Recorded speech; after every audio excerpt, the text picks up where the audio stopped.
Good morning, Big Blue Nation. This is Lee with that Kentucky basketball chick coming to you on this beautiful Saturday morning, March 8th, 2025. And just like that, we are at the last game of our Kentucky Wildcats regular season.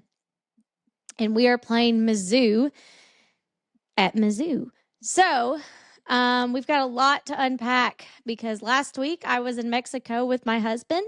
So I did not get to do any of my before or after game chats. So let's talk a little bit about the Auburn game. We're going to just do a little splash on the Auburn game. I was a little disappointed. We were at Rupp.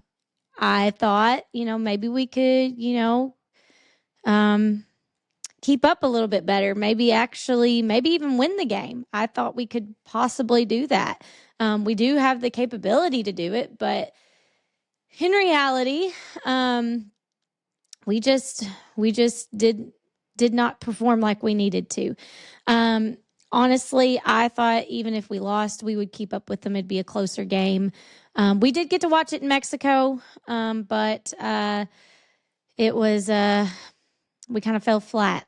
And it wasn't surprising, honestly. Auburn is a very, very good team. However, I will say Amari Williams played amazing.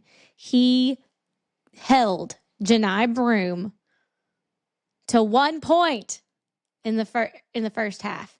And that in itself to me is amazing. That just shows how much growth Amari Williams has had. The only thing that I think we could learn from it, I know it's late in the season, but if we play them again, I think we'll be more prepared. I hated that ABC all of a sudden just cut out in the second half.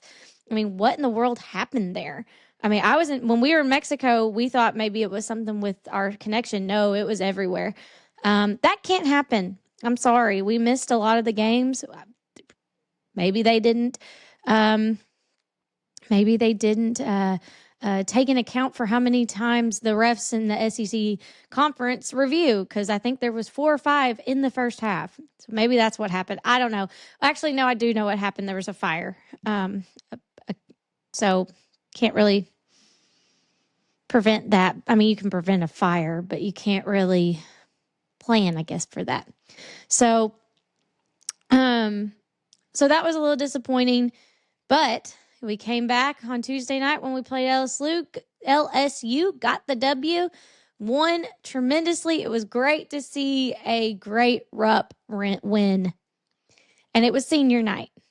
Now, the thing I wish would have happened, and a lot of people will agree with me, is that I wish Ainsley Almanor was able to start. He was a senior. He could have been subbed in later, or they, subbed out later, because they had 6 seniors, and one of them is Jackson Robinson, who is out for the season. So I think having those 5 seniors start would have been really cool. The other thing I wish would have happened is they would have let Zach Tao in, or the bench, the guys off the bench that never play, come in a little bit earlier. We're blowing them out.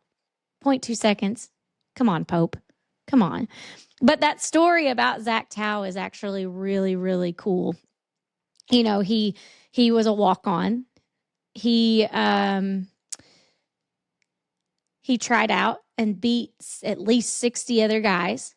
He had a day-by-day contract. He showed up to every practice, every workout, worked his tail off for the team, and they gave him a jersey on senior night, and he got to get in the game. So he will now be recorded as an official Kentucky basketball player. I think that's so cool. So cool. But I'm glad we got that win at home against LSU. It was pretty expected because, LSU is not the best team this year, but you just never know. So now let's get to today. Today we play Mizzou, or the Missouri Tigers. I've heard it is a gold rush, so everything's going to be yellow. It's their senior day, or it's not night, but senior game. the spread apparently keeps coming up. So last night it was a 5.5-point favor to Mizzou. This morning it was a 4.5-point favor, I think, yesterday. 5.5. And then while I was listening to the pregame show on KSR, it changed to 6.5 favor. We want to win this game. I think it would be amazing if we came in and stole a road game going into the SEC tournament. Y'all, and it can happen. This Missouri team plays just like Kentucky. It's a very good matchup. They are at home, so they are going to be a little bit more favored, in my opinion.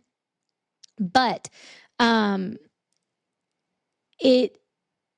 play by around the same, around the same offense that we do.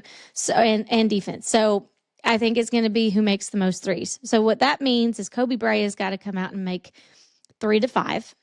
They need to definitely get that targeted 30 threes per game. Amari Williams has got to do what he's been doing in the paint. Ainsley Almanor coming off the bench needs to make his threes as well. He doesn't need to have another trillion game. He needs to do some stuff. Lamont Butler, he is 100% healthy, I think, as we're going to get. And I think they're saying he's at 100% now. He's got to have a great game, some steals, just like he does. Owe needs to come out. We don't need another one of those games where he does not show up. He needs to come out and be the beast that he is. Brandon Garrison needs to keep his attitude in check. And here's the thing, though. I love the competitiveness of Brandon Garrison. I love that he's able to get in there and trash talk. I don't like that it has drawn some technicals. And we almost lost an Oklahoma game because they almost called a technical there at the end on him. So he just needs to keep his, anchor levels down, breathe, and just let his basketball playing speak for him. So no finger guns, guys. No finger guns. Andrew Carr is now, I think, back to as 100% as we're going to get to, which is, I think, just like Lamont Butler is back to 100%. He needs to play like he's been doing, shoot some threes, post up, be aggressive, be physical, and I think we'll be okay. Travis Perry and Chandler and Trent Noah all need to have either collectively or one of them needs to have a really good game so we can get some points off the bench. And if all three of them have a really good game, that'd be great. I will say Colin Chandler coming off the bench as a defensive player has been exactly what we need. He has had a breakout game from the last couple games and has really, really, really shown who he can be as a player. Because there at the beginning, we weren't sure if he was ever, if he was what we had heard. So, and I was at the Vandy game, and oh my gosh, I was like, he is playing the way he needs to be playing. The confidence level just skyrocketed for him. So I'm very proud of him. I'm trying to think if I missed anybody.